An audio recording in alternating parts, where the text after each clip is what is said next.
انسان خوبصورت ہے یا چاند؟ ہارون رشید چاندنی رات میں اپنی بیوی زبیدہ کے ساتھ محل کی چھت پر ٹہل رہا تھا۔ ہارون چاند کی روشنی کو دیکھ کر کہنے لگا کہ اللہ تعالیٰ نے چاند کو کتنا حسن عطا کیا ہے۔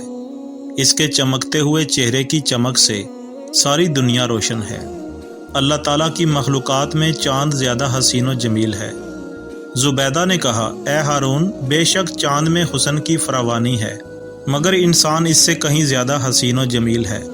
چاند کو انسان کی خاطر اللہ تعالیٰ نے پیدا کیا ہے، نہ کہ انسان کو چاندنی کی خاطر پیدا کیا گیا ہے۔ بھلا چاند کا انسان سے کیا مقابلہ؟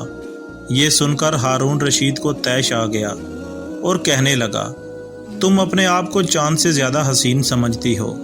زبیدہ نے کہا، ہارون، حضرت انسان چاند سے کہیں زیادہ حسین و جمیل ہے۔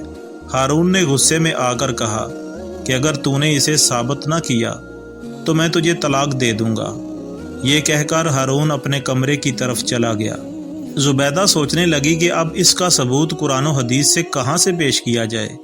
جب دن چڑھا تو ہارون نے دوسرے دن علماء اسلام کو بلا کر کہا کہ میں نے رات کو اپنی زوجہ زبیدہ سے کہا ہے کہ اگر تم اپنی بات کو دلائل کے ساتھ ثابت نہ کر سکی تو میں تمہیں طلاق دے دوں گا۔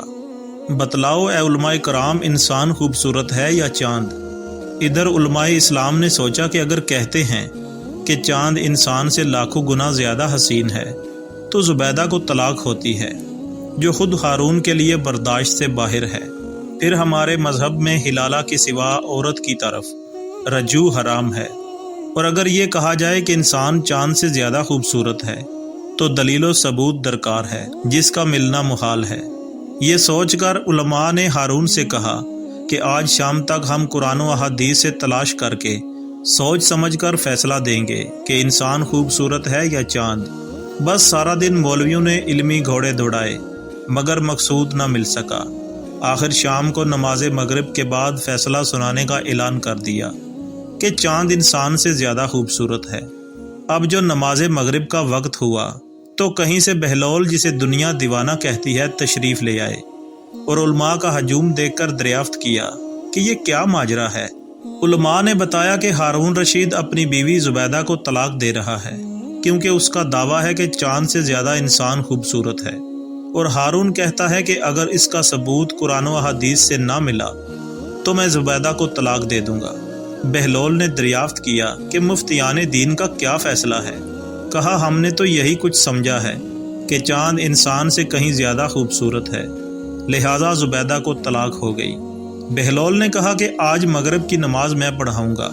علماء کرام نے فرمایا کہ ہمیں کیا انکار ہے، ہماری نماز تو ہر فاسق و فاجر کے پیچھے ہو جایا کرتی ہے، تم تو علی والے ہو، کیا حرج ہے، آج تم ہی نماز پڑھا دو۔